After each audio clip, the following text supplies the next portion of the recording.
समय की बात है। एक नगर में एक युवक रहता था। वह बहुत आलसी था। वह हर वक्त आलस में डूबा रहता था।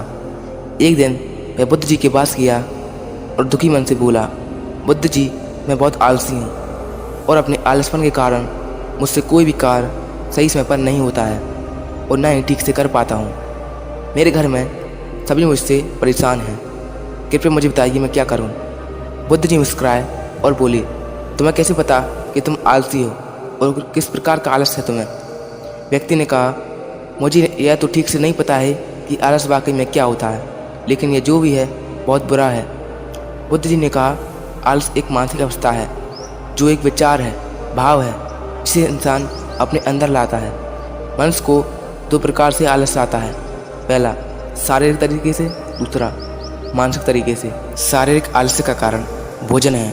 जब हम कोई ऐसा भोजन करते हैं जिसमें खुद कोई जीवन ही नहीं है तो यह शरीर के लिए बोझ बन जाता है और फिर आलस्य पैदा करता है, क्योंकि हमारा शरीर भोजन से मिलने वाली ऊर्जा पर ही चलता है। जैसा भोजन हम इसे देते हैं वैसा ही हमें ऊर्जा देता है। इसलिए आलस से बचना चाहते हो तो आराम और आसानी से पचने वाला भोजन करो जो प्राकृतिक रूप से हमें मिलता है। शारीरिक स्तर पर दूसरा कारण है सही से न बैठना, सही से न सोना और सही से न चलना।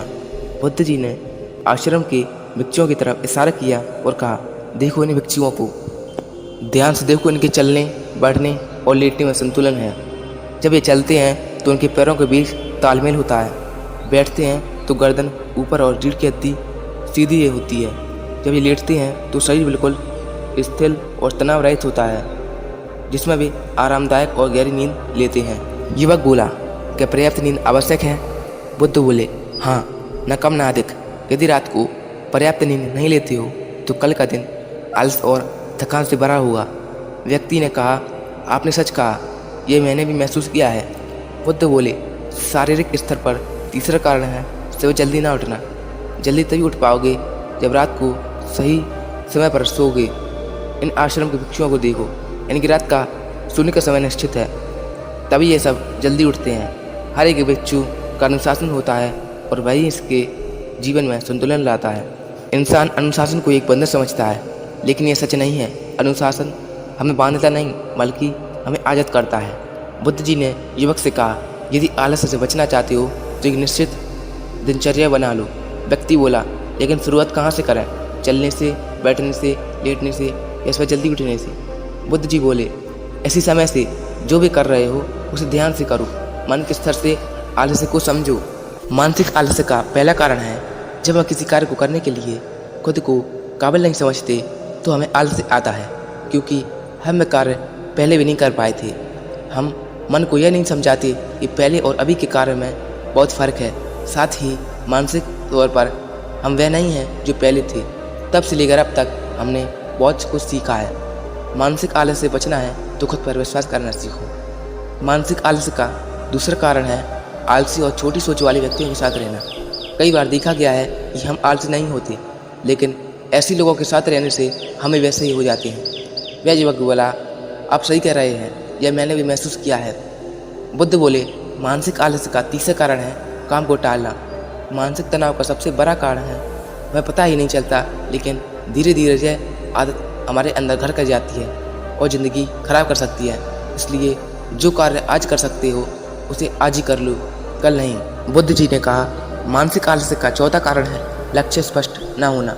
मान लो तुम एक रेगिस्तान में फंसे हो और तुम्हें प्यास लगी है, तो तुम क्या करोगे? वह व्यक्ति बोला, मैं पानी ढूंढने के लिए आसपास किसी गांव की तलाश करूंगा। बुद्ध जी बोले, यदि गांव नहीं मिला तो क्या करोगे? वह व्यक्ति बोला, तो मैं ढूंढने का प्रयास करूंगा, क्योंकि मेरे पास और कोई विकल्प नहीं। बुद्ध जी बोले, जब किसी के पास स्पष्ट लक्ष्य ना हो, यदि सुबह उठकर व्यायाम नहीं कर पा रहे हो तो तुम्हारी नज़र स्पष्ट नहीं है कि तुम्हें व्यायाम क्यों करना है। यदि तुम भविष्य में होने वाले रोगों के प्रति सचेत नहीं हो। मानसिक आलस्य का पांचवा कारण है किसी कार्य को करने की बड़ी वजह ना होना। मान लो तुम किसी सुनसान जगह से कीमती गहने ले जा रहे हो। तुम थक गए हो और बैठना चाहते हो। यह सोचकर तुम पेड़ के नीचे बैठ जाते हो। तुम देखते हो कि सामने से कोई डाकू आ रहा है, तो क्या ऐसे में भी तुम्हारा आलस्य तुम्हें भागने से रोकेगा? नहीं, तुम्हारा आलस्य सिर्फ उन्हीं कार्यों को करने से रोकता है जिन्हें करने की बड़ी वजह नहीं होती है। वह युवक गौतम बुद्ध से बोला, मुझे आलस्य का सारा खेल अब समझ में आ गया है। तब गौतम बुद्ध जी ने कहा, मेरी एक बात हमेशा याद रखना, जहाँ स्पष्टता है और कार्य करने की बड़ी वजह वह आलस्य हो ही नहीं सकता।